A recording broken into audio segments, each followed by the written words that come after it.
Day in my life as an Bicolana Explorer. So for today's video guys, isasama ko kayo sa aming munting taniman at ipapakita ko sa inyo ang mga iba't ibang tinatanim dito ng aming pamilya at ipapakita ko rin sa inyo ang mga alaga namin ditong iba't ibang hayop.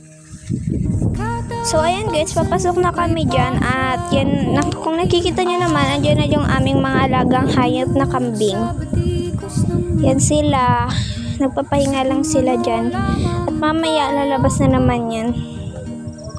Yan yung view dito, napakaganda, kaya pwede ka ditong mag-relax. Yan, pumasok na ako dyan kasi sinusundan ko yung mama ko. Charis.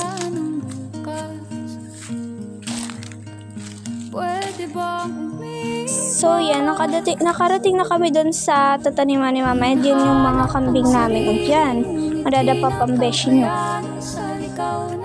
Yan, ipapakita ko sa inyo kung ano yung mga tinatanim dito ni mama. Yan yung mga tinanim dito ni mama. And kita nyo naman, meron na dong bunga yung upo.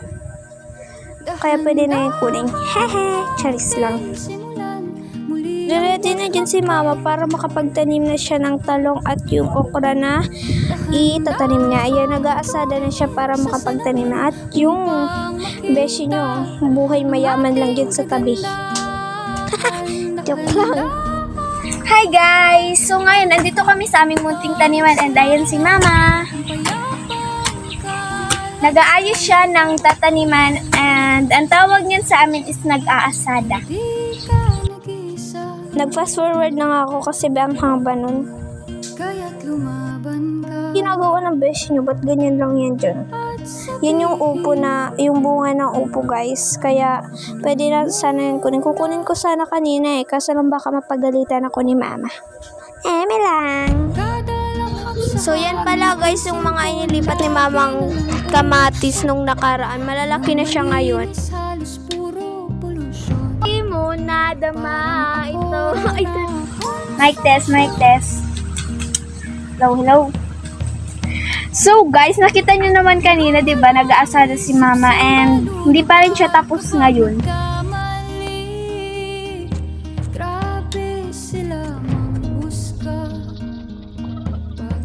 So ayan guys, tumatanim na si mama ng talong. Tara guys, signan natin. Huminga ka ng malalim at isipin ang mabuti ang mga desisyong ilalaan para sa kinabukasan nang makapunta sa paroroonan. So ngayon guys, kukuha muna kami doon ng mangga. So tara, samahan kami.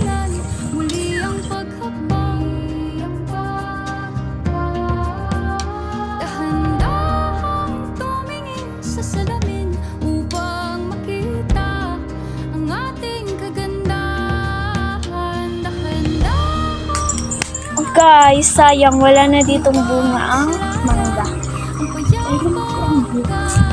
Yan, napakaganda dito ng view sa aming taniman.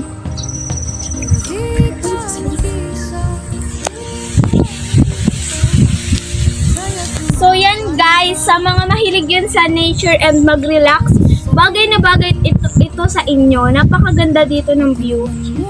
Tignan nyo guys, makaka-relax talaga kayo, lalo na sa hangin.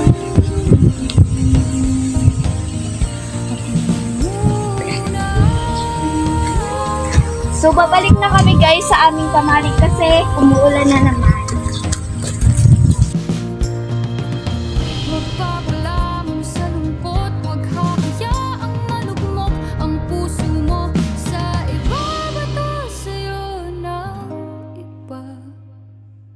Tandaan mo, sapat ka. Dahan-dahang tanggalin ng maskara at hayaang Okay guys, yan po, may alaga po kami ditong kambing. Nagsisiuwian na po sila dahil umuulan na. Alam naman ninyo sila, takot sa ulan. Ayan po, ang gaganda. Yan na. Yun po yung dalawang maliit, nandun po sa baba, sinakakaakyat.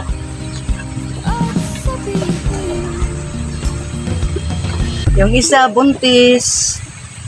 Buntis ito, ano ba? Uto. Arin. Uto. Ito yung buntis, oh. Ay, ka pa duman. Kain ka ni.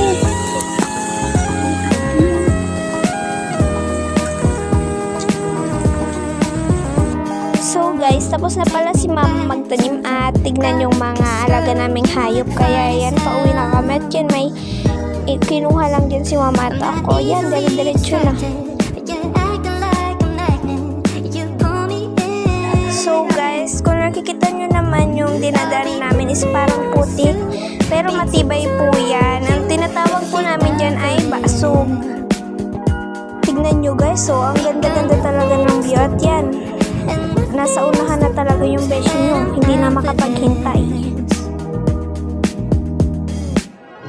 So guys, malapit na pala kami dyan makarating doon sa kalsada. Kaya yan, excited na talaga ako dyan. Kasi ang kati-kati ng ng grass, guys.